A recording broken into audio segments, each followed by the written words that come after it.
Boa noite a todos que estão entrando aqui com a gente. Boa noite, professor Jean, muito obrigada pela sua presença, por ter aceitado. Boa noite. Muito obrigado pelo convite, eu que agradeço. É um prazer tê-la aqui conosco. Nós estamos no 32º Conversando no Micromeio. Esse projeto ele tem o objetivo de divulgar conhecimentos científicos relacionados à microbiologia e diversos outros conhecimentos. Todas as lives ficam gravadas no YouTube e a gente também tem o Instagram e também tem um canal de WhatsApp para quem se interessar. É só pedir no privado que a gente manda o link e pode participar também assuntos somente de microbiologia. Meu nome é Janaína, eu sou bióloga. E esse canal foi feito para vocês.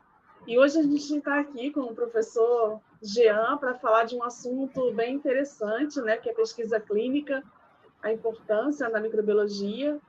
E eu vou deixar que ele mesmo se apresente para vocês, né, porque tem um currículo grande, uma experiência aí bastante vasta para compartilhar com a gente. Então, aproveitem, encaminhem perguntas, falem de onde vocês são. Eu estou no Rio de Janeiro. Doutor Jean, o senhor fala de onde? Eu falo de Foz do Iguaçu, no Paraná. Que ótimo. Estou aqui na Tríplice Fronteira. Isso. Eu vou pedir para o senhor se apresentar e começar, né, a gente falar sobre o assunto, discutir sobre o assunto. Vamos lá? Perfeito, então. Bom, agradeço mais uma vez o convite, né, do canal Micromeio aí, para compartilhar um pouquinho dessa experiência com vocês. Então, meu nome é Jean, eu sou farmacêutico de formação, me formei lá em 1999, faz um pouquinho de tempo já. Depois da graduação, eu fiz 2 especializações, eu me especializei em saúde pública e depois em análises clínicas, e uma história engraçada até no contexto, né, eu fui fazer farmácia porque eu venho de uma família de muitos professores, e uma das coisas que eu não queria ser era professor, e no meio do caminho o destino me puxou, né, não consegui escapar. Lá na minha primeira especialização na Universidade Estadual de Londrina, durante o crédito de metodologia científica, a professora falou que eu deveria procurar o mestrado, porque eu tinha, né, o dom do conhecimento, da transmissão do conhecimento. Fiquei meio em dúvida no começo, mas fui atrás, aí fiz o mestrado, sou professor há quase 20 anos já, e dentro da graduação e da pós-graduação, eu sempre dediquei uma parte do meu tempo para a pesquisa, né? E a microbiologia me encontrou, né? Porque eu não fui atrás, então não foi eu que encontrei ela, né? Foi ela que me encontrou. A microbiologia me encontrou no mestrado, né? Então, quando eu passei no processo seletivo do mestrado na Universidade Estadual de Maringá, eu tinha 2 opções, ou ir para a imunologia ou ir para a microbiologia. E eu nunca tinha trabalhado com nenhuma das 2, né? E aí eu pensei, meu Deus, o que eu faço agora? E acabei indo para a microbiologia. Então, a microbiologia me encontrou lá durante o mestrado. Eu desenvolvi todo o meu mestrado na área de microbiologia, né? E depois continuei trabalhando. Mesmo não sendo a minha exclusividade a microbiologia, eu nunca abandonei a microbiologia, né? Então, eu sempre tenho projetos com os alunos, ou projeto de iniciação científica, ou TCC, né, na graduação e na especialização na área de microbiologia. Hoje eu estou terminando a medicina, estou no 6º ano, estou fazendo o internato, e também estou fazendo doutorado na Federal do Paraná. E lá eu não consegui trabalhar na área da medicina, eu vou trabalhar na área de bioquímica, né? Mas eu já comecei a investigar alguns projetos em paralelo, sabe, para tentar entrar um pouquinho também em conjunto aí para colaborar com a área de microbiologia. E também coordeno o curso de farmácia aqui da Descomplica Uniamérica, que é a universidade presencial do Grupo Descomplica aí do Rio de Janeiro, né? Então, eu sou coordenador do curso de farmácia aqui. E nessa longa caminhada aí, eu tenho vários trabalhos publicados na área de microbiologia. Como eu falei, não é a minha exclusividade, né? Mas eu continuo trabalhando, continuo pesquisando, e eu acredito muito que a pesquisa clínica na microbiologia, ela acaba sendo aí um ponto fundamental de grande importância, de grande relevância mundial, pelo fato da gente ter aí uma grande dificuldade na descoberta de novos fármacos, né? Então, a gente precisa saber como que as bactérias estão se comportando, a gente precisa saber como que as bactérias estão desenvolvendo os seus mecanismos de ação e quais são as possibilidades que a gente tem para que novos estudos aí aconteçam e para que a gente tenha aí uma produção de novos fármacos com atividade antimicrobiana, porque as bactérias estão aí, né, e elas tentam escapar de alguma forma dos fármacos que a gente tem hoje. O mecanismo de resistência dessas bactérias é muito grande, né, então a gente precisa saber como trabalhar essa parte.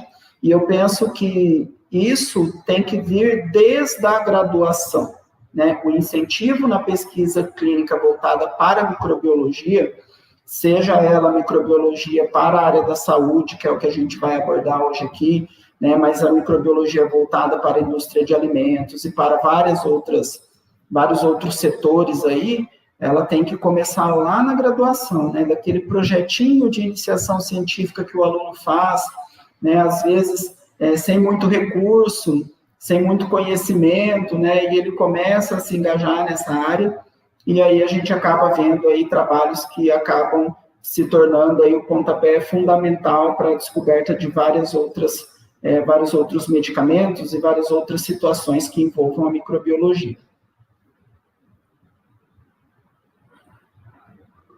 Perfeito, obrigada pela sua apresentação. A gente vai começar, né, aí os tópicos que o senhor colocou. Perfeito, então. Bom, o primeiro tópico que eu coloquei aqui, né, como é uma live, eu até falei para a Janaína, né, como é uma live, eu não preparei uma apresentação, slides e tudo mais, porque é mais para ser um bate-papo mesmo, uma troca de experiências, né. Inclusive, o pessoal que está aí, quiser participar, mandar perguntas, né, aquilo que tiver dentro do contexto e dentro da área, eu vou responder com o maior prazer, né. E para quem quiser acompanhar também, eu não tenho canal do YouTube, ainda não estou nessa era aí que o pessoal do Micromeio está, né, mas eu tenho meu Instagram, que é um Instagram voltado para a área da saúde, é o @jeancolacite, depois o pessoal pode fixar aí para vocês me seguirem lá, e eu sempre acabo colocando várias informações, tanto da área da saúde quanto da microbiologia, tá? E a gente começa por um ponto muito importante dentro da graduação, que eu vejo quando os alunos chegam para mim para conversar sobre esse assunto, né? Professor, como que eu vou iniciar uma pesquisa clínica na microbiologia? O que eu tenho que fazer, né? O que eu tenho que saber? E aí eu sempre acabo falando para esses alunos que a primeira coisa que a gente tem que ter é brilho nos olhos, né? A gente tem que ter aquela vontade de trabalhar na área da microbiologia, porque a área da microbiologia é uma área bastante sensível, né? A Janaína sabe, a Janaína trabalha constantemente com isso. As bactérias são comportamentais, né? Fungos, vírus são comportamentais. Às vezes, um dia resolve não crescer, resolve não colaborar, a gente perde toda a sequência de experimentos que a gente teria para fazer, né? Então, a primeira coisa que a gente tem que ter a vontade de trabalhar, até porque a gente vai trabalhar com algo que não depende da gente, depende do comportamento da bactéria, do micro-organismo, e tem que ter os conhecimentos básicos dentro da área da microbiologia, né? Então, o aluno ele já tem que ter passado pela disciplina de microbiologia para ter recebido aqueles conhecimentos básicos de diferenciação de estrutura de parede, gram positivo, gram negativo, né? Saber diferenciar essas características morfológicas, tanto na colônia, né, lá na placa, quanto na microscopia, isso é muito importante, né? Ter o desenvolvimento também para realizar essas pesquisas com muito cuidado e muita segurança, né? Porque a gente está lidando com um micro-organismo.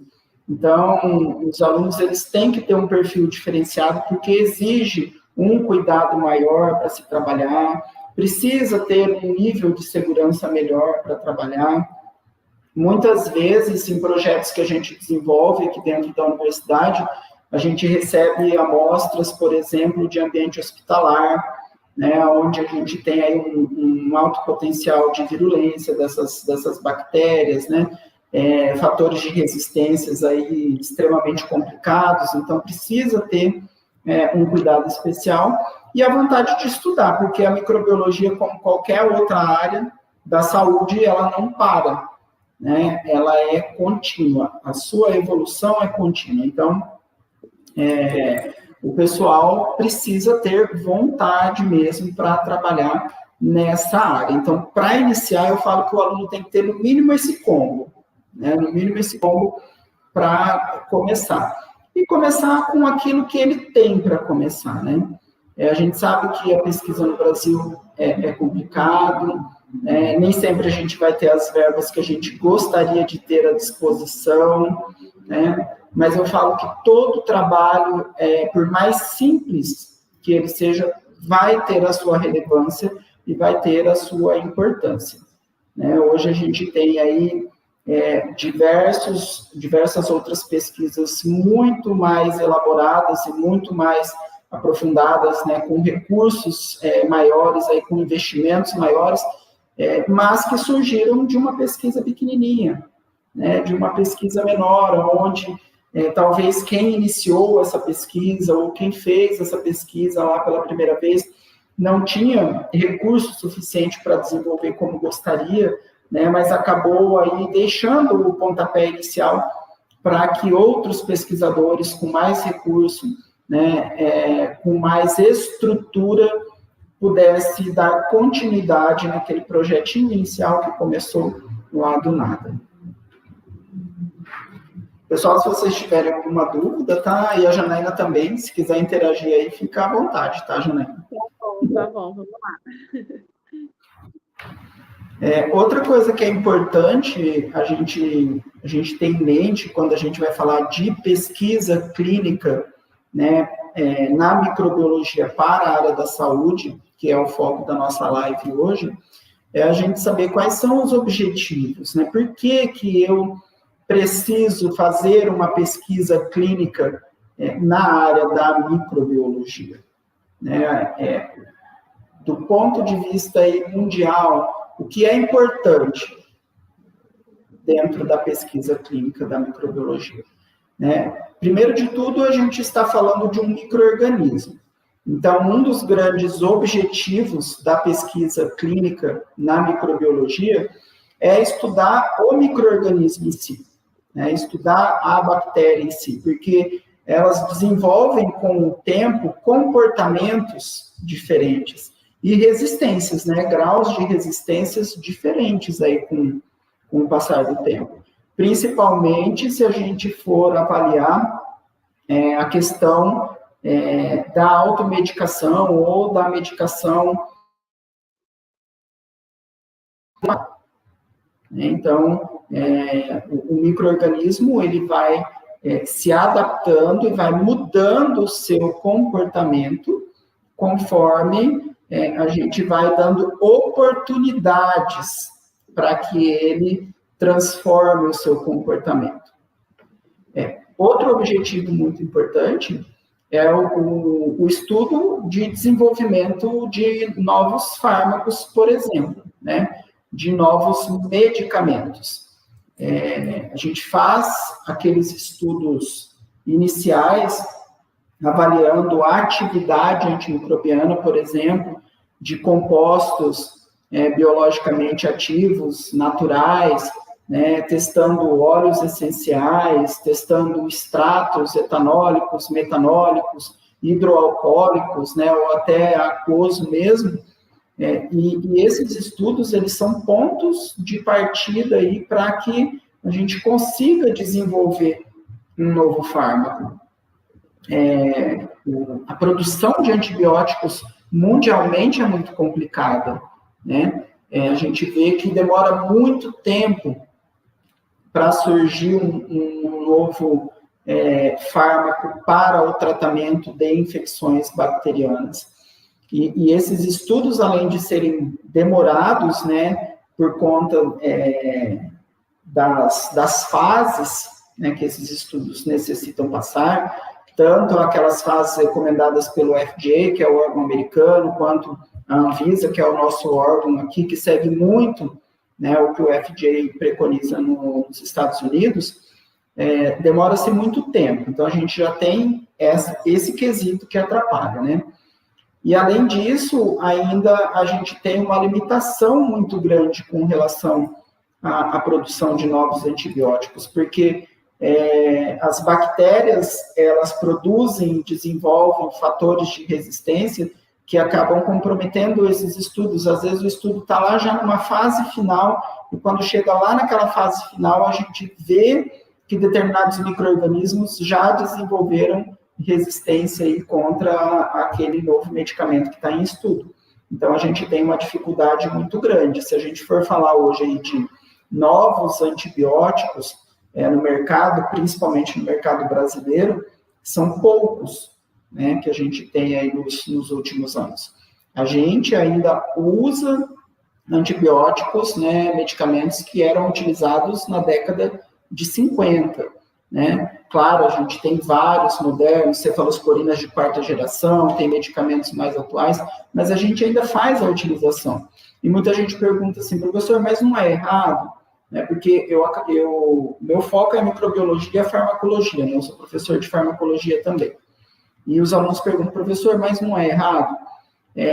Depende. Se foi feito um antibiograma, né, e o antibiograma mostrou que aquele antibiótico, ele ainda é possível utilizar para aquela bactéria específica, a gente pode utilizar tranquilamente, né? Não é porque o antibiótico é lá de 1950 que a gente não pode utilizar. Então, isso eu acho que acaba sendo aí um ponto muito importante, né? Então, dentro desses objetivos, estudar o comportamento do micro-organismo, estudar como ele está desenvolvendo seus mecanismos de resistência e estudar a prospecção de novos fármacos aí, são os principais objetivos dentro da pesquisa clínica que envolve a microbiologia na área da saúde. Alguma pergunta? Eu queria fazer um comentário a respeito disso, né? Mas também fazendo um comentário com uma pergunta também, né? Na verdade, assim, os novos fármacos que a gente fala seriam produtos, certo? Produtos para serem feitos. E a gente também tem na pesquisa as amostras, né? Então, olhando pelos dois lados, você ter amostra numa pesquisa clínica é complicado, né? A amostra é do paciente, a amostra tem todo um código de ética. Eu gostaria que o senhor falasse um pouquinho disso. Então, assim, o que seria mais fácil, né? Quando o aluno chega para o senhor e pergunta, né? Por onde eu vou começar, né? Entendendo a bactéria, tudo bem, mas e aí, vamos fazer um novo fármaco? Existe uma questão também dos novos fármacos, que assim, eu acredito que aí é um comentário, mas eu gostaria que o senhor corrigisse se estiver errado, né? Como impressão. No estudo acadêmico, dentro de uma universidade, claro, saem os trabalhos que vão para uma indústria, né, para serem realizados de fato, a se tornar produto aquilo que foi desenvolvido na indústria, né? Mas existe um distanciamento disso muito grande, até por conta de financeiro, até por conta de aprovação, da burocracia que isso. A impressão que eu tenho é que não existe, na verdade,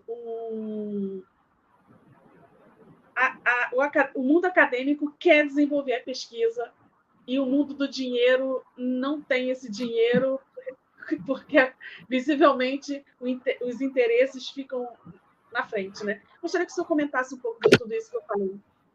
Perfeito, Janaína.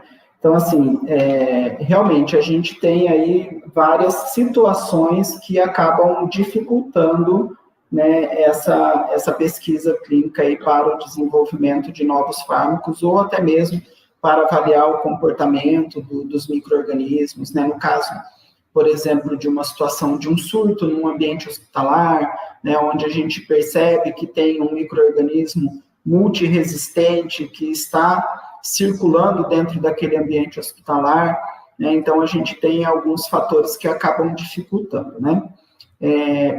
Para as universidades que têm um hospital universitário, a burocracia ela é um pouco menor, né? Porque o comitê de ética ele acaba se tornando um processo mais rápido, né? Porque o hospital é da universidade, então os alunos que vão trabalhar dentro do hospital é da universidade, então isso acaba ajudando bastante.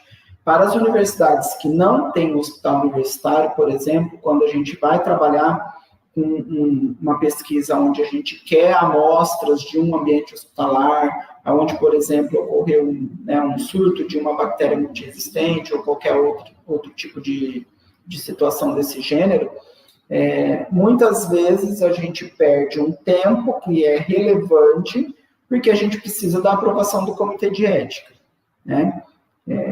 Muitas vezes, mesmo que a gente não vai ter contato direto com o paciente, ou seja, a gente vai apenas receber as amostras, a gente ainda assim precisa, né, tramitar pelo comitê de ética, porque existe todo um risco, né, de recolher essas amostras, armazenar essas amostras e tudo mais.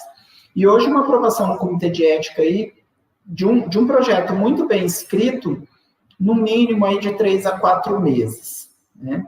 E durante esses 3 a 4 meses aí, várias coisas vão acontecer lá naquele ambiente hospitalar. Com relação à indústria farmacêutica, né, e a produção de novos fármacos, o problema maior está na burocracia entre as parcerias das universidades que oferecem os cursos de farmácia e as indústrias farmacêuticas. E também a distribuição dessas indústrias farmacêuticas no Brasil, né? A gente tem uma grande concentração das indústrias farmacêuticas no estado de Goiás, principalmente em Goiânia, né? E no estado de São Paulo. Fora esses dois eixos, a gente tem algumas indústrias farmacêuticas no Rio de Janeiro, e no Paraná e no Rio Grande do Sul.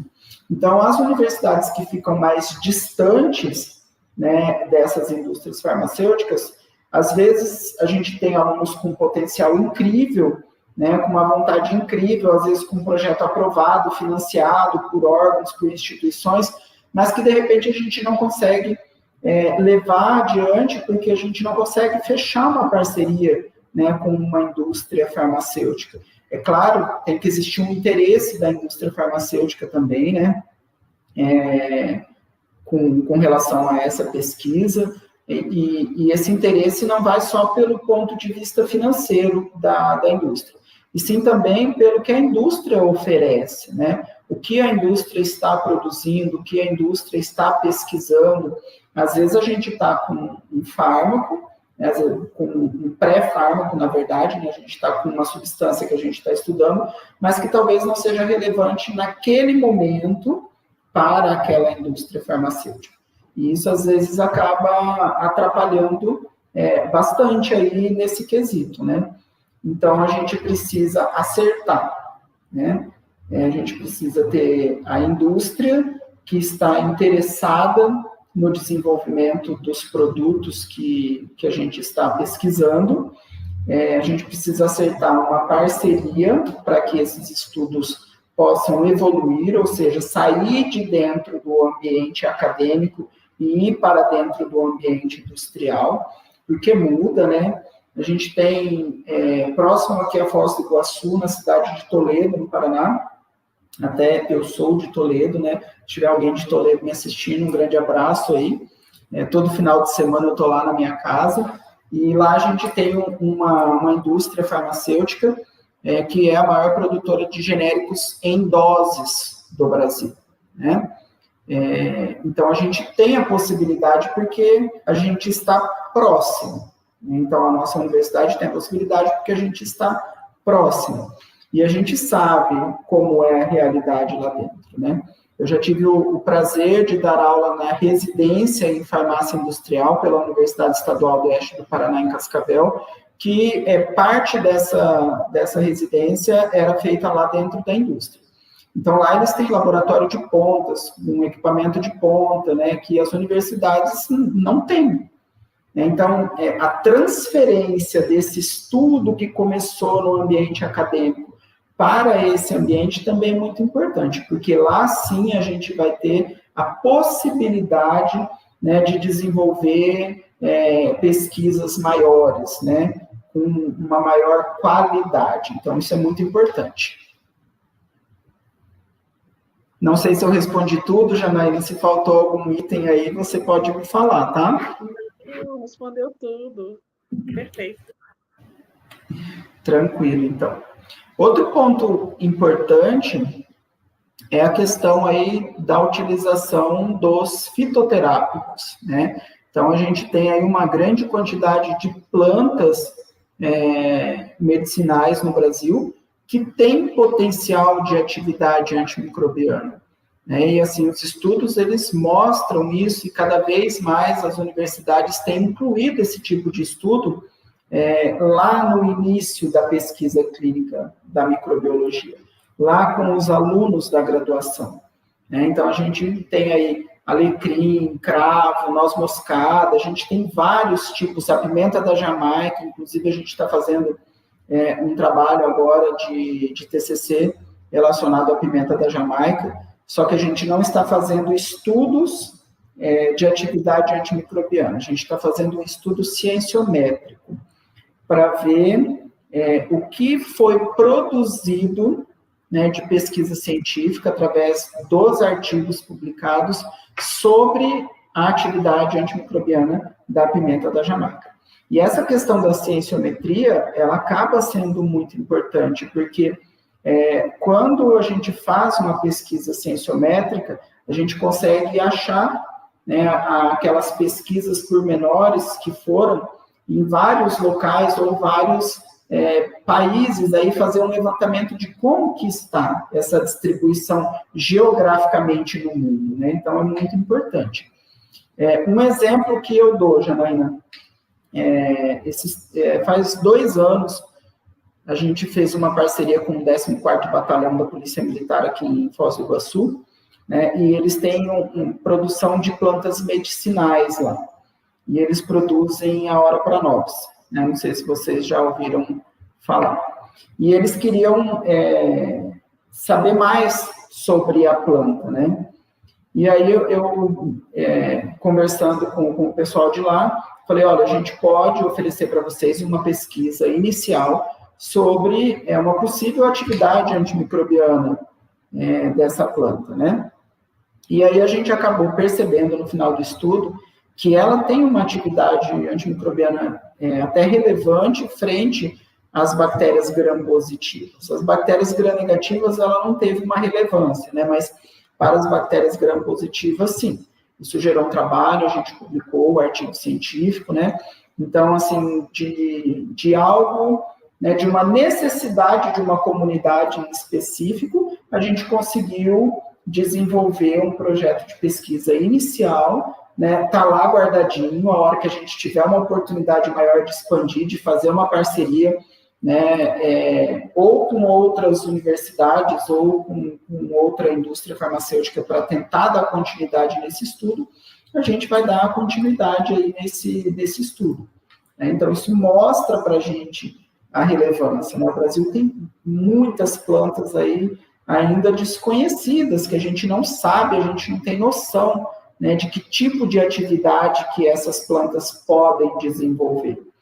E outra coisa que é importante é que quando a gente fala de plantas medicinais, a gente tem que levar em consideração vários aspectos também, né?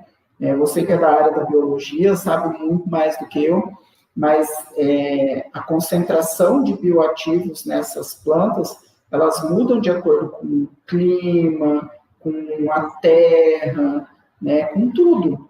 Né? Então, a gente tem que observar essas características nos nossos estudos também. E por que eu falei desse ponto, né, das mudanças? Há uns 10 anos atrás, a gente fez uma pesquisa também com atividade antimicrobiana de própolis, de diferentes regiões do Paraná. Então, a gente conseguiu uma parceria com a cooperativa daqui do Paraná, né, que coleta esses própolis, e eles nos cederam amostras de todos os produtores que tinham em todas as regiões do Paraná. E a gente já sabe que o própolis tem uma atividade antimicrobiana, isso já é conhecido, né? Mas a gente queria saber se essa atividade antimicrobiana, se ela mudava de acordo com a região, o clima, né, a vegetação que tem em volta, porque o própolis, né, é algo produzido pelas abelhas, então vai depender muito do que a gente tem, né, de mata, do que a gente tem de plantas ao redor aí, né, da onde se é produzido esse própolis. E deu, assim, diferenças extremamente significantes, né? Então, a gente vê que depende de várias características, né? Não é uma única característica em específico, são várias características, né? A concentração dos bioativos lá vão mudar de acordo com a vegetação, de acordo com o clima, de acordo com vários fatores, né? Mais alguma perguntinha aí, Janaína? Não, minha não. Eu vou pedir o Gleidson para ajudar a gente aqui. Tem pergunta, ele está me sinalizando que não. O pessoal que está inibido aqui com tanto conhecimento podem perguntar, tirar suas dúvidas, né? Ou algo mais. Isso, tranquilo, para não ficar só eu falando aqui, falando, né? Se vocês quiserem mandar perguntas aí, pode mandar. Né? O foco da nossa live de hoje é falar da pesquisa clínica lá desde o início, né? Até as pesquisas clínicas mais avançadas aí, né?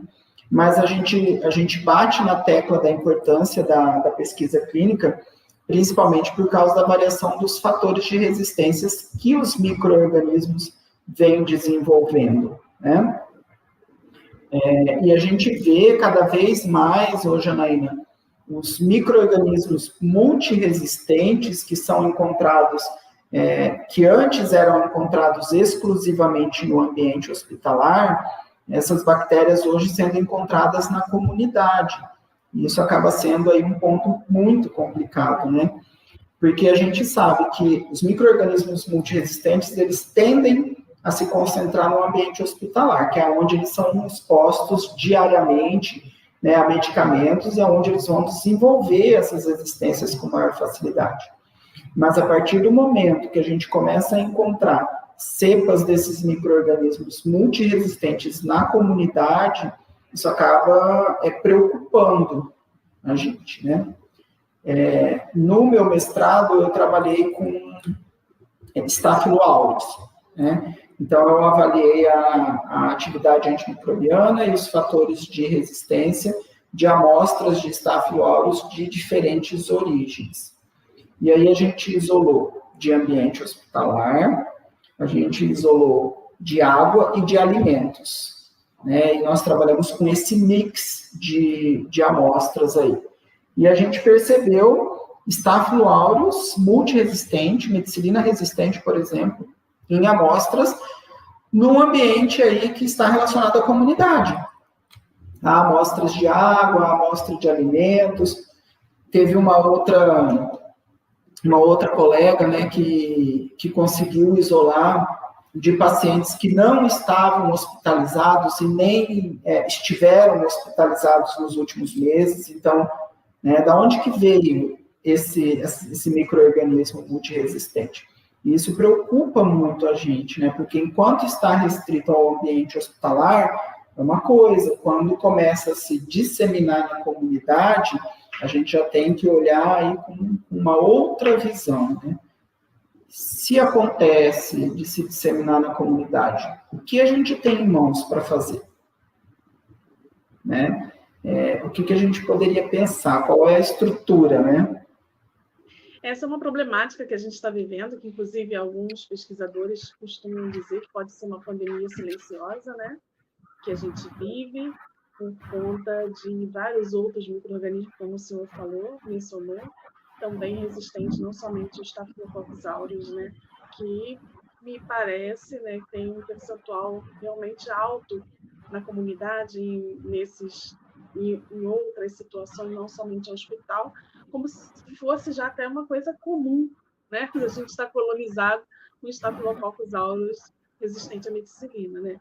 E aí deixa a gente bastante preocupado, né, em relação também a todo esse contexto da falta de um antibiótico, né, que possa ser utilizado, né, como fazendo assim um breve histórico, porque eu estou falando isso. A gente teve a primeira live dessa semana, foi sobre colistina, polimixina, e que anteriormente, né, que a gente tinha aqueles fenótipos esperados de resistência à polimixina e à colistina, e sabíamos o que era sensível, um antibiótico que não deixou de ser usado por conta da questão tóxica, e precisou voltar ao uso por conta de falta de antibiótico, e ainda assim estão resistentes. Então, assim, a gente teve essa discussão na segunda-feira, então se preocupa bastante, né? Assim, como vai ser, né? Então, eu acredito que as pesquisas realmente, a pesquisa clínica relacionada a antibiótico, a resistência bacteriana, tem cada vez mais que ser investida, né? ter um investimento em relação a isso. Até porque, professor, não sei se o senhor concorda comigo, mas a bactéria está muito mais à frente da gente, né? Quando o antibiótico chega aqui, ela já conseguiu fazer o mecanismo, né? Ela tem uma inteligência, né, de sobrevivência, que eu costumo dizer, como bióloga, que qualquer ser vivo, numa situação de estresse ou de próxima à morte, quer viver, independente daquele que diz, né? Até ser humano, né, que fala, eu quero morrer, mas quando está ali próximo, quer viver, né? A gente tem essa acho que qualquer ser vivo, né? E ela, com certeza. E ela, muito mais com os mecanismos que ela tem, com as artimanhas que ela tem, que a gente conhece, mas também desconhece, né? Porque ela surpreende, né? Com uma nova droga que já tem, né, que é a ceftazidima avibactam, já tem resistência, ela está fazendo resistência a composto já, né? Então você não tem só um gene de resistência, você já tem 2, né, na bactéria. Então, assim, é preocupante mesmo, né? E o que me chama a atenção, né, em relação a isso, é a questão, como o senhor falou, da demora do Código de Ética, embora 3 meses, um projeto bem escrito e tudo mais, mas é uma demora, né, para ser feita a coleta dessas amostras, né? O paciente, aquela instituição que quer fazer a pesquisa, mas que não tem essa, como o senhor disse, né, na universidade fica mais fácil, que está próximo, né? Surgiu uma pergunta da Priscila, eu sempre priorizo os participantes aqui, senão eu fico falando, né? Eu tenho um monte de perguntas sempre, mas eu vou até parar e ver aqui o que a Priscila Calado escreveu para a gente. Obrigada, Priscila, boa noite, obrigada pela sua participação. Ela coloca, né, sabemos sobre a dificuldade da pesquisa devido ao comitê de ética, como já comentado. A utilização de bancos não seria uma alternativa? Boa pergunta, Priscila. Eu só gostaria de entender quando você fala na utilização de banco, né? Seria um banco de amostras, né? Que já teria, por exemplo, isolados lá, né, no hospital. Seria isso, né? Se for isso, eu já vou responder. Se não for, depois você me manda novamente. É claro, né? A utilização desses bancos de amostras são importantíssimos e são relevantes, né? Mas muitas vezes o próprio hospital, como eu falei para você, né? O hospital que é da universidade é muito mais fácil. Agora, a universidade que não tem um hospital universitário, Às vezes o próprio hospital, para você ter acesso a esse banco de amostras, às vezes você não precisa passar pelo CEP, que é o Comitê de Ética Nacional, mas você precisa passar pelo Comitê de Ética do hospital, né? É claro, vai ser menos burocrático, vai ser um processo muito mais rápido, né? Mas ainda assim existe esse processo, tá? E é uma alternativa, sim. Ah, perfeito, Priscila. E é uma alternativa, sim, né? A gente utilizar esse banco de amostras. Inclusive, a gente utiliza, né, muito esse banco de amostras, né? Isso aí é muito importante, tá? Aí, só complementando o que a Janaína estava falando, né? A questão da produção de novos fármacos, né? No caso do Staphylo aureus, por exemplo, no Staphylo aureus medicilina resistente, a gente tem que partir para uma vancomicina, que é extremamente nefrotóxico, né? E aí a gente vai ter que fazer um monitoramento com um olhar mais diferenciado no paciente que está fazendo essa utilização desse medicamento.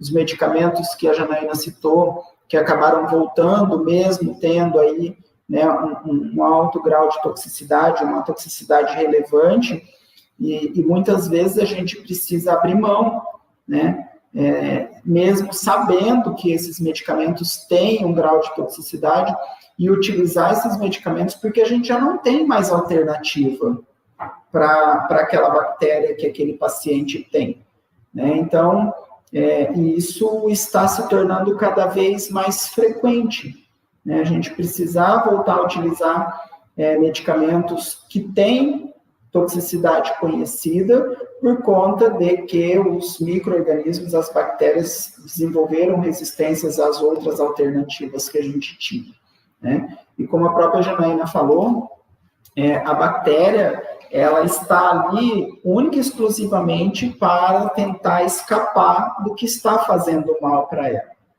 né? E ela tem um processo de adaptação muito fácil, muito rápido, né? Ela se adapta muito rápido. Por isso que a utilização inadequada dos antibióticos acaba prejudicando, né? Porque se a gente expõe há muito tempo, ela vai ter mais tempo para pensar qual vai ser a forma que ela vai achar para desenvolver uma resistência frente àquele micro-organismo. Então, a gente tem que ser rápido e certeiro, né, na escolha de um antibiótico, para evitar essa situação, porque acaba sendo aí muito complicado. As bactérias, elas têm os seus fatores de resistências naturais, né? Se a gente for falar, por exemplo, de bactérias do ambiente hospitalar, uma pseudomonas, uma acinetobacter, né?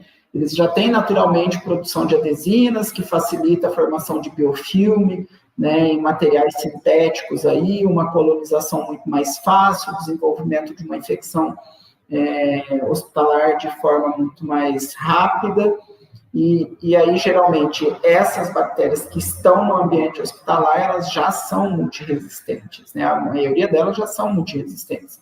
Então, assim, acertar muito bem na escolha do antibiótico é um ponto fundamental para que a gente não tenha esse problema, para que a gente não tenha que, de repente, recrutar, né, ou reescalonar um antibiótico que já se utilizava e que deixou-se de ser utilizado pelo potencial de toxicidade relevante que ele tinha.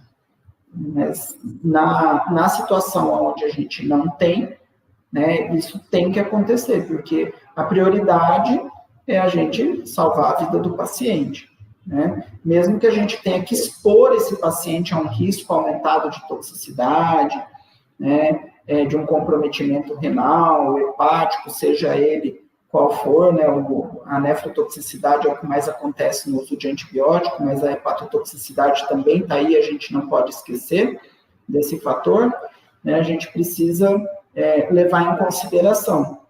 Se o risco do paciente ficar sem receber esse antibiótico for maior do que o risco da toxicidade, com certeza a gente vai ter que utilizar, né? E aí o paciente estando no ambiente hospitalar também, Janaína, é outra história, porque aí a gente consegue monitorar dia a dia, periodicamente. É diferente daquele paciente que não está no ambiente hospitalar, né? Que a gente não consegue ter acesso, que a gente não consegue fazer o monitoramento constante. Então, isso é bastante importante também. Uma outra coisa também, né, que eu chamo um pouco de atenção, que o nosso documento, né, que é o BRCAST, ele propõe, inclusive, né, algumas mudanças na maneira de interpretação do teste de antibiograma, né, em relação a sensível, a intermediário, sensível à exposição. Então, a gente vê a dificuldade que a microbiologia hoje passa diante dos fármacos, né? Porque antigamente você sabia se era sensível, resistente e tudo mais.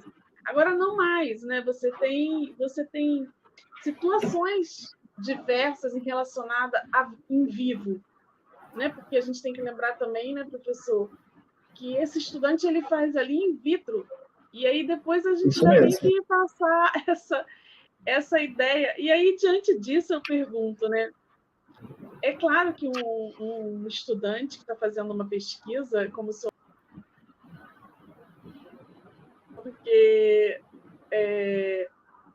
porque é contínuo, né? É o que a gente estava hoje no trabalho, a gente estava fazendo uma situação em microbiologia, e a gente falou, nossa, o que era simples passa a ser trabalhoso quando trabalha com as bactérias, né? E aí eu acrescento, né? E o que se torna mais gostoso, né? Porque, assim, realmente é trabalhoso, que é aquilo, né? Não cresce, não isso, não vai... O que poderia ser, não, cresceu, pronto, libera, tá tudo certo aqui, não, né? Então, mas o que se torna mais trabalhoso é o que também é mais prazeroso, né? Que a gente gosta, quem gosta de microbiologia sabe o que eu estou falando, né?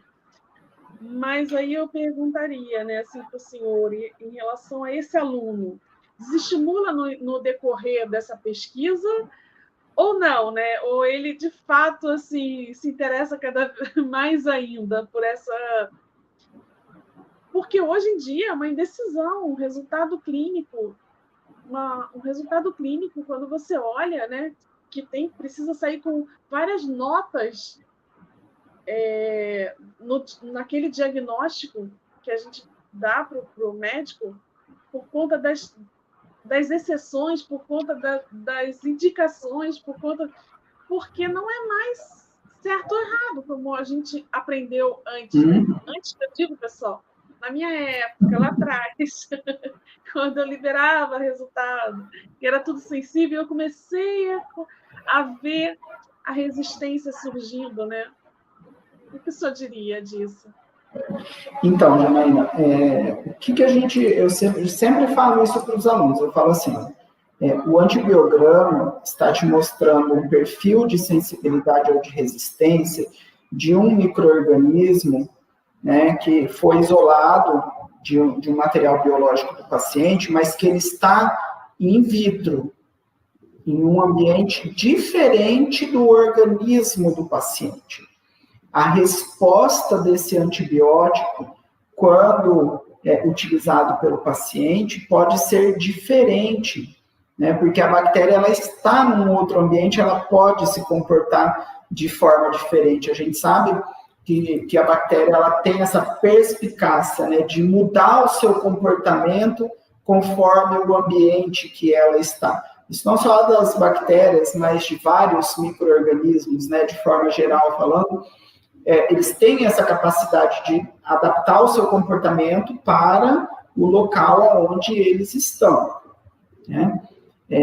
E aí, quando a gente trabalha e a gente vê essas diferenças, eu falo que aquele aluno que é um aluno que gosta da pesquisa, que está lá por amor à pesquisa, aquilo só vai fazer ele ter mais foco para saber o que ele pode fazer para melhorar aquele resultado, o que ele pode fazer para tentar descobrir o que houve durante aquele processo, né? Aquele aluno que não está focado na pesquisa clínica, esse aluno vai desestimular mesmo, ele vai falar assim, não vou ficar aí, né, gastando o meu tempo com o comportamento de uma bactéria que, né, não quer responder como eu acho que ela gostaria de responder, e pronto, acabou. Mas aquele aluno que, né, tem um instinto de pesquisador, Isso acaba fazendo com que ele tenha mais interesse ainda em chegar a uma resposta final com relação a essas alterações que acontecem no meio do processo, né? E realmente, o que você falou, a gente é daquela época que a gente via aquele antibiograma lindo, né? A maioria dos antibióticos, assim, tudo sensível, aqueles halos lindos, né? O médico ligava e perguntava, né? Qual o menor MIC, né? E aí vai, né?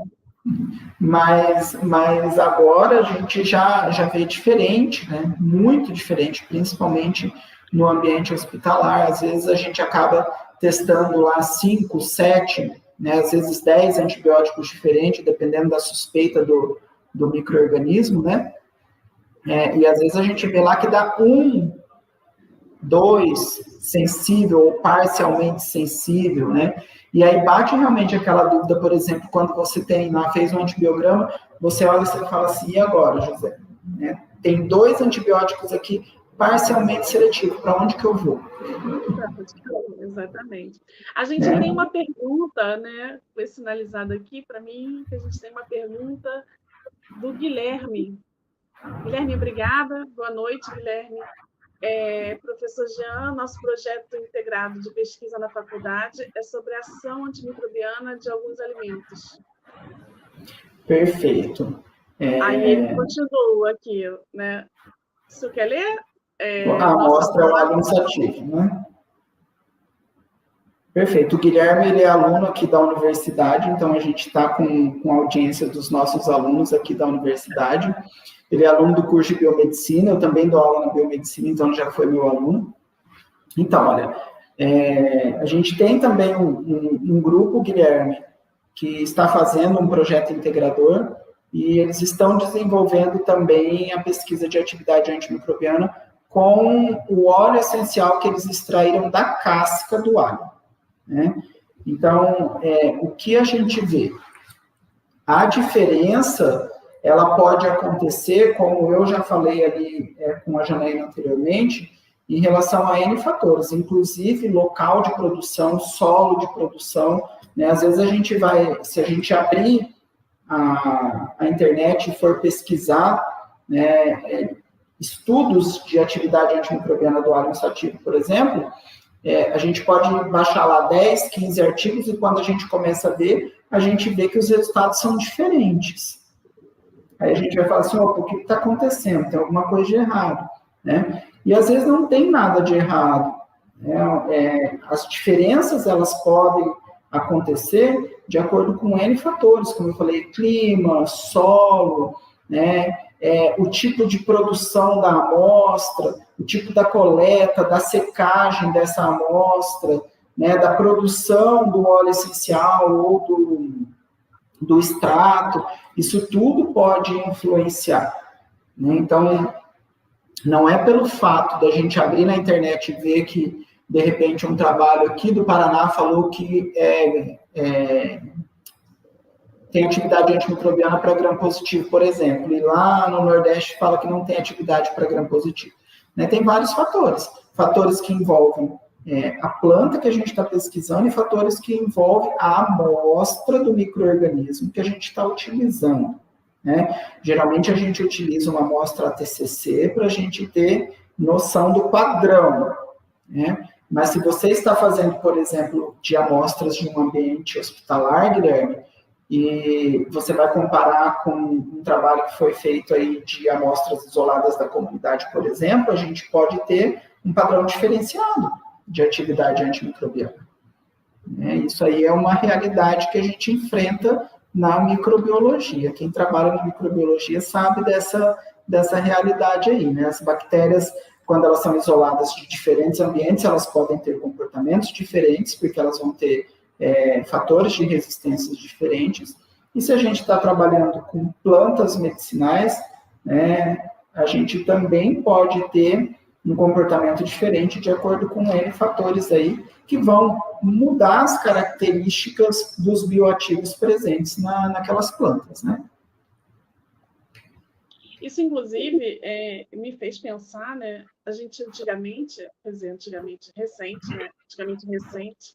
a gente tinha o CLSI, né, que era um documento que era utilizado, aí depois já tinha, né, o EUCAST, e que, na verdade, trabalha com cepas relacionadas àquela realidade, né? E aí a gente teve essa necessidade de passar a padronizar também os nossos testes, né, de antibiótico diante dessa variação, inclusive do perfil, né, dessas bactérias relacionadas ao nosso país, né, que fica mais próximo, no caso da realidade do EUCAST. E aí a gente tem aí o Comitê, na verdade, das sociedades, juntamente com os pesquisadores brasileiros, que faz essa realidade. Seria isso, professor? Quer dizer, seria isso? Seria, né? Um pouco disso. Com certeza. Com certeza, né? Eu usei o CLSI lá no meu mestrado em 2005 e 2006, né? E a gente tem que ter uma atualização desses bancos, né? E essa atualização, ela tem que levar em conta o perfil desses micro-organismos para a realidade do que a gente tem aqui. Isso facilita muito, né? Quando a gente faz a pesquisa clínica, a gente ter amostras padronizadas com um perfil, né, de isolamento determinado, né, para que a gente consiga verificar o comportamento, porque a partir dessas amostras que já têm um perfil pré-determinado, né, de fator de virulência, de fator de resistência, a gente consegue ter uma noção aí mais específica da forma de trabalhar. Isso acaba sendo bastante importante aí. E a pesquisa, aí volta, né, essa questão que diz essa palestra aqui, a pesquisa com antibiótico e com bactérias ou outros micro-organismos, fungo, parasito, enfim, é de extrema importância que a gente conheça, né, quem são esses micro-organismos que circulam aqui, né, com a gente, né, para que a gente conheça, para que a gente faça o uso devido, né, dos antibióticos e consiga, né, conhecendo eles, produzir novos antibióticos, né? É uma cadeia, né, assim, que a gente que ama a microbiologia fica fascinado, né? E a gente está quase próximo, né, de encerrar. Eu queria saber se o senhor tem mais alguns outros tópicos para mencionar, Perfeito, Janaína. Então, assim, eu tenho mais alguns tópicos aqui, eu vou falar rapidamente deles para a gente finalizar, porque eu acho importante, né? Essa questão do perfil dos micro-organismos que a gente tem aqui no Brasil, isso realmente é extremamente relevante para a pesquisa clínica, né? A gente sabe que esse perfil muda, né? Inclusive dentro do próprio país, como a gente tem um país muito grande, né, com um clima diferente, realidades diferentes, esse perfil acaba mudando, às vezes, até dentro do nosso próprio país, né, dentro do próprio Brasil. E é muito importante porque a gente já sabe mais ou menos qual é o perfil daquelas bactérias, por exemplo, que causam surtos de infecção hospitalar, né? A gente já sabe que, na maioria das vezes, ou é uma Pseudomonas, ou é uma Cinetobacter, ou é uma Klebsiella, né? Então, a gente já sabe mais ou menos quem é e o perfil de resistência desses micro-organismos. Mas, como eles mudam constantemente, às vezes a gente chega numa situação onde a gente não consegue mais ter uma noção do perfil, né? A gente precisa realizar todos os testes para realmente identificar quem é aquele micro-organismo, né? Então, isso que você falou é muito importante, tá?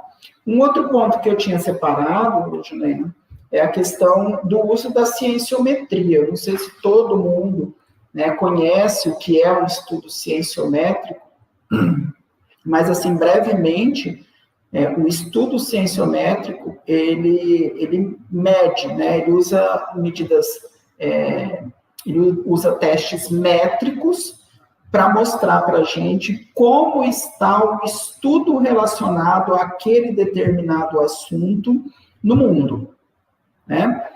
E a partir da cienciometria, a gente consegue definir vários estudos importantes dentro da microbiologia, né, de como que o mundo está estudando a microbiologia, o que está sendo mais importante dentro da microbiologia, né? É o comportamento dos micro-organismos, é o desenvolvimento de novos fármacos, é a produção de fatores de virulência, né? Inclusive, se a gente for fazer, por exemplo, um estudo cienciométrico sobre fatores de virulência de uma determinada bactéria, vamos supor, escolhemos Pseudomonas.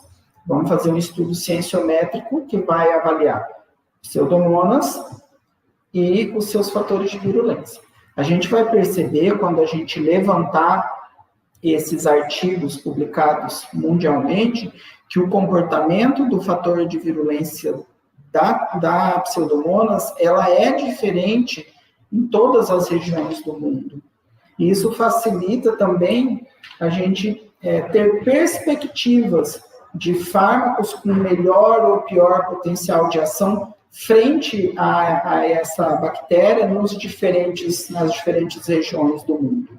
Então, a cienciometria hoje acaba sendo fundamental para a gente estudar um pouco também do comportamento dos micro-organismos e estudar também um pouco da produção de novos fármacos utilizados aí contra as bactérias.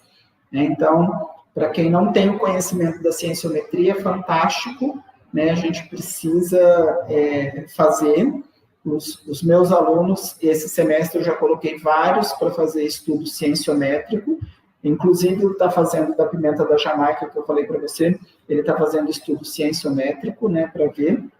Então, a gente colocou diferentes variáveis, né, para ele pesquisar, para a gente saber o comportamento, por exemplo, do potencial de ação antimicrobiana, do desenvolvimento de resistência de micro-organismos das bactérias frente à pimenta da Jamaica.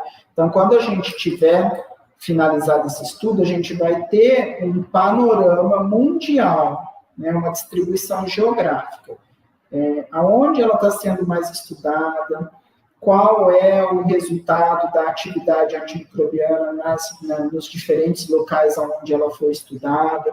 Se ela foi estudada em outros países, a gente já viu que sim, né? Que existem estudos, de acordo com o levantamento cienciométrico que a gente fez na América Central, na Europa e na Ásia. Então, a gente está comparando agora o comportamento da atividade antimicrobiana nos diferentes continentes, para ver se tem uma diferença, né? E isso pode ser feito também com os antibióticos que a gente tem e que são utilizados rotineiramente, né? Aqueles que já são comercializados. A gente pode desenvolver um estudo cienciométrico para pesquisar, por exemplo, um dos últimos antibióticos que a gente teve aí aprovado pela Anvisa, que você falou, que é a ceftazidima mais o avibactam, né? O Torgena, eu anotei o nome aqui comercial, Torgena da Pfizer, né? A gente pode estudar, né? Ele foi aprovado e começado a utilizar aqui no Brasil, acho que em 2019, alguma coisa assim, não me lembro, não me recordo de cabeça, mas assim, a gente pode usar ele como descritor primário na pesquisa e usar outros descritores secundários e terciários no que a gente quer investigar com relação a ele, né? Fazer esse levantamento cienciométrico e aí a gente vai ter o resultado de como que ele está desenvolvendo, né, a sua eficácia nos diferentes continentes frente aos micro-organismos, às infecções que ele está sendo utilizado. Então, para quem está... Oi? Pode falar. Quando o senhor fala estudo cienciométrico, o senhor se refere a... Desculpa a ignorância, a referência bibliográfica, aquele trabalho de bibliografia levantada? Isso, não, só que... São coisas distintas. Me explica só um pouco isso, por favor. Perfeito. Ele também é um trabalho de revisão, né? Mas ele usa métricas específicas para avaliar pontos-chave de acordo com os descritores que você utilizou, né? E esses descritores, eles vão mostrar o comportamento dos resultados no mundo, Então, não é aquela simples revisão bibliográfica que a gente faz, onde a gente pega o que é importante de cada assunto e vai montando a revisão bibliográfica.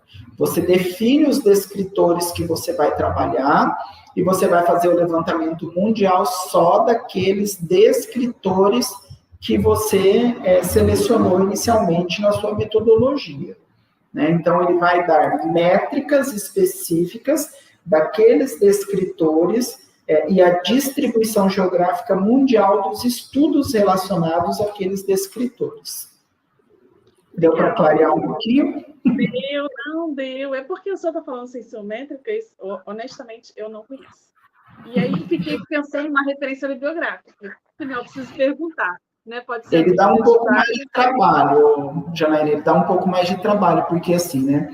A princípio, a gente precisa jogar nas bases de dados, por exemplo, você selecionou a PubMed, você vai trabalhar no PubMed, né? Você precisa jogar o descritor primário, um descritor secundário, se você tem um descritor terciário, um descritor terciário, por exemplo. E aí você vai dar a busca, você vai selecionar o período que você tem, que você quer, e você vai dar a busca. Aí o PubMed vai buscar. O que você vai selecionar para usar no estudo cienciométrico são apenas aqueles trabalhos que apresentam os três descritores que você colocou. Né? E aí, dentro disso, você vai ter que avaliar cada um desses artigos para tentar achar lá os descritores que você quer avaliar no estudo cienciométrico. Entendi. Então, acaba sendo um pouquinho mais complicado. E isso uma quantidade X para cada região, para cada país, ou não? Pode ser um trabalho de cada país, o melhor trabalho, ou não tem isso? Não, Janela, tem que ser todos os trabalhos que você achar que tem todos os descritores na base de dados. Então, vamos supor, você pôs lá no PubMed, ele te deu lá inicialmente na pesquisa 1.200 artigos, né? O início da pesquisa é assim, você abrir os 1.200 artigos um a um e ver se todos eles citam todos os descritores juntos. Se tiver um artigo que traz só um descritor ou dois descritores que não traz os três, esse a gente elimina do estudo. E aí a gente seleciona todos aqueles que apareceram naquele período e que tem todos os descritores que você colocou, porque a métrica, né, que você vai avaliar são esses descritores. Tá? Então, a gente não escolhe. Aí depois a gente vai fazer, a partir daqueles que a gente selecionou, vamos supor que dos 1.200 sobrou 400. Aí a primeira métrica que a gente faz é a distribuição geográfica. Aonde está se pesquisando mais e por que está se pesquisando mais.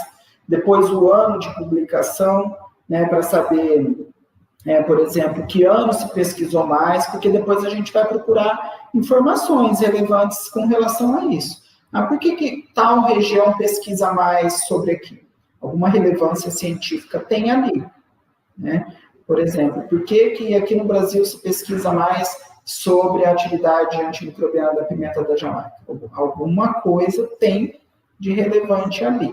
Né? E aí, depois que a gente fez esse levantamento da pesquisa relacionada ao artigo, aí a gente vai fazer a métrica dos resultados que a gente gostaria de achar. Aí a gente pega todos os trabalhos e compara todos os perfis de resistência. E aí a gente vai avaliar o perfil de resistência na Europa é X, na Ásia é X, na América é X. Por que tem esse comportamento diferente? Aí a gente vai buscar na literatura justificativas para nos mostrar, né, quais são as possibilidades de que esse comportamento está sendo diferente nas regiões geográficas, aí, nas distintas regiões geográficas. E isso está sendo bastante utilizado na microbiologia também, tá? É que muita gente não gosta de fazer estudo cienciométrico porque dá muito trabalho. Dá trabalho. Eu imagino. Na verdade, assim, eu fiz o percurso ao contrário, né? Agora eu estou entrando na pesquisa, né? Mas eu trabalhei, né, assim, o tempo todo e agora é que eu estou começando a área acadêmica, né? Então, assim, a gente nunca para de estudar, né? Eu acho que é isso, né? E a intenção enfim, a intenção é essa. Eu tenho brilho nos olhos, uma coisa eu tenho. Eu vibro com a microbiologia e tenho esse sonho aí de continuar estudando, né, de fazer o mestrado, de fazer o doutorado. Então, eu estou seguindo um desejo de fazer o mestrado, então eu estou começando a ter esse contato com a parte acadêmica, né?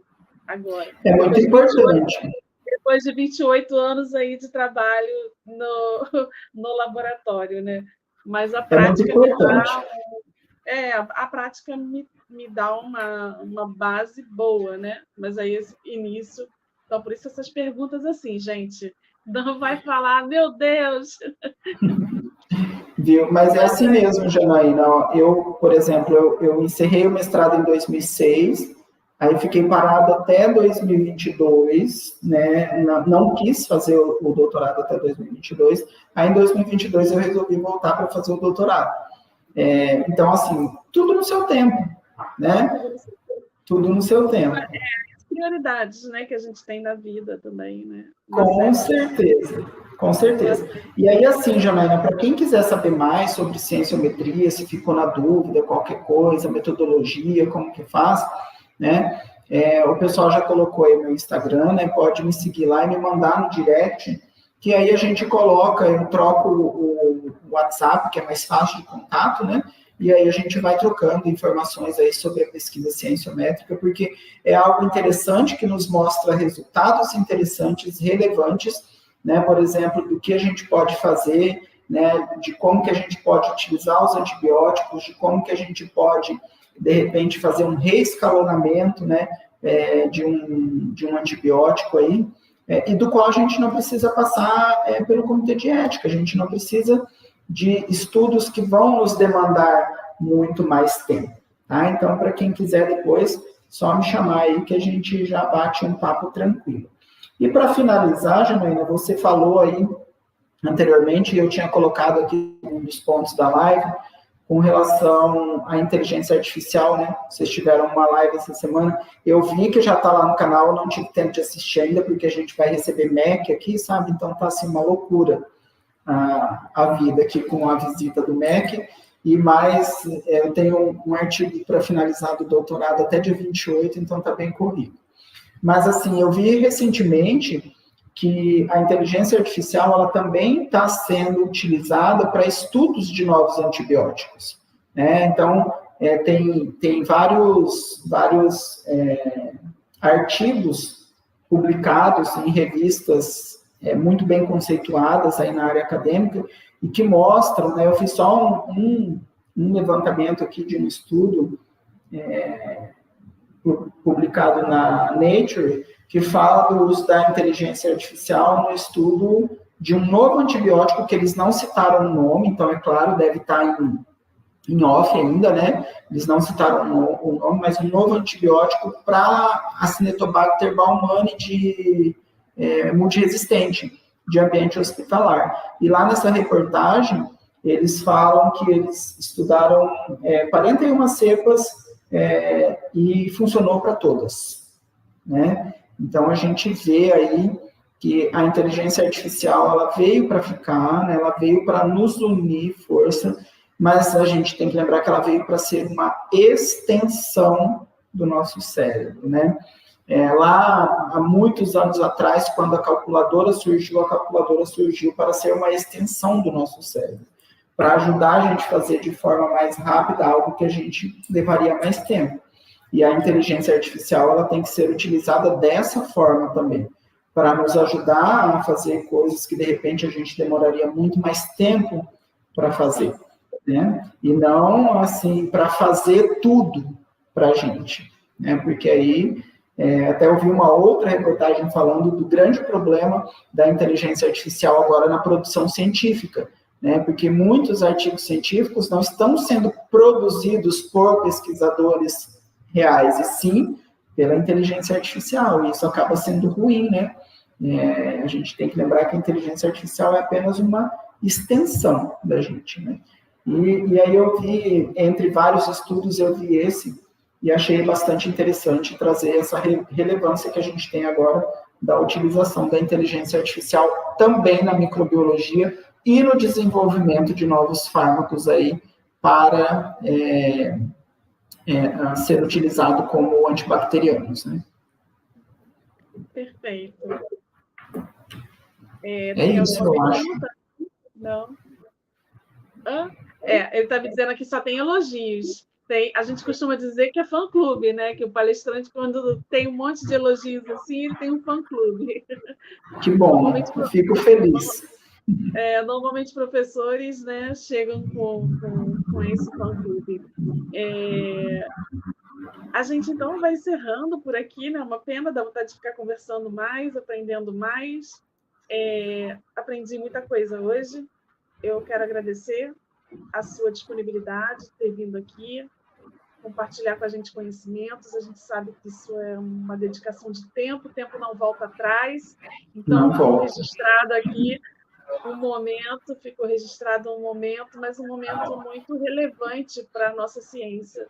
Que quem está aqui, eu acho que está aproveitando, e depois, quem assistir a essa transmissão, depois fica com uma legenda em várias línguas para todos os lugares. Então, assim, muitas pessoas vão poder usufruir desse conhecimento. Então, muito obrigada novamente, muito obrigada a todos vocês que estão participando aqui com a gente. Amanhã a gente continua com a live, e às 7h30 eu espero vocês. Essa live vai ficar gravada no YouTube, é só vocês acessarem. E caso queiram entrar em contato com o Dr. Jean, ficou aí o Instagram, os contatos, né? Então, isso mesmo. também, se quiserem, é só entrar em contato com a gente também, a gente manda mensagem para ele, dúvida, mas podem falar direto. Eu agradeço a todos, e, doutor Jean, a gente faz a dinâmica é o senhor deixar a mensagem, finalizar a live como o senhor desejar. Muito obrigada a todos. Obrigada. Perfeito, Janaína. Eu agradeço imensamente aí o convite, foi um prazer, né, participar com vocês aqui nessa noite de quinta-feira e ver que o pessoal participou, né, esteve presente aí na live. A gente sabe que o tempo é corrido para todo mundo, não é só para a gente. Às vezes a gente acha que o tempo é corrido só para a gente, né? Mas o tempo é corrido para todo mundo. Mas compartilhar um pouquinho do conhecimento e das estratégias que devem ser utilizadas para iniciar na pesquisa clínica e da microbiologia na área da saúde é muito importante, né? Se da live sair pelo menos aí um fruto, né, de um aluno que falou assim, legal, acho que eu vou procurar trabalhar na microbiologia, e esse aluno for para a microbiologia, se envolver, né, e conseguir desenvolver pesquisa, a gente já fica muito grato, né, porque o mundo está cheio de situações aí que a gente precisa resolver, mas para resolver a gente precisa de pessoas com disponibilidade, né? Então, se fica um fruto aí, se fica uma sementinha, a gente fica muito grato por isso. Isso é extremamente gratificante. Muito obrigada mais uma vez, pessoal. Obrigado, eu. Boa noite. Boa noite, até mais. Tchau, gente. Tchau. Tchau, tchau.